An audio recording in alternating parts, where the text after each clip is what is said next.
kakhulu.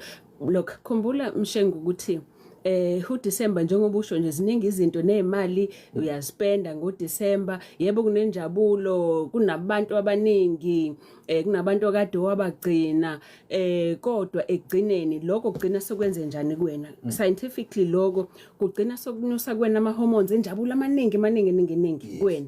And kukodwa lokho kuthiwa idopamine, le hormone eyenza ukuthi kube mnandi wenele, kumnandi sijayivile kwamnandi lapha senze ukuthi ngenela. Igcina leyo nto isiwenza umzimba wakho ube nento yokuthi ube angazi ngesilutshwane kuba impulsive, ukuthenze lokho ungacabangile. Yabona usheshe wenze lokho. Ube budedengu, yes. Ekubeni budedengu bakho angithi wena uzitshela ukuthi ifreedom is free, sifuna ifun, sifuna ubumnandi. Ekubeni budedengu bakho ngoba le hormone yakho isikunyukile, uzobona intombi nje ipakishile kuphi sulala nayo kumnandi isikhathi siyadlula.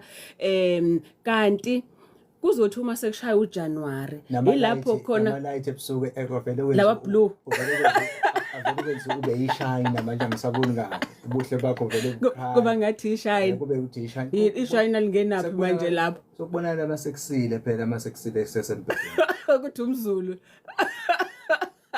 hayi ngeke sisters ufike nini but also nangale kwaloko uDisemba nje wenza ukuthi ungabi kule routine kumele ngisebenze kumele ngenze ukuthi so uzizwa wena ngathi awumunye umuntu so ngenxa lokho ugcina kwa wena so experimenta ke manje nento eziningi come January ke wena susele nani either susele nokuthi sukunesisu manje susele nokuthi sunesifo socansi manje susele nokuthi kunomuntu wasegoli bakade uthembile ukuthi into ethize naye kodwa manje usehambile usebuyele ekhaya usebuyele kumndeni wakhe. Okay, so I think uhlelo la namhlanje Mshengu lokuthi ngesixwayise nje abalaleli ngezinto ezenzakalayo kakhulukazi ngazo izikhathi lezi zenjabulo ezigcina sezu-affecta umdavazo, sezigcina sezi-affecta nobudlelwane bakho. Okay, kulo velo suke ukhona naye. Yes.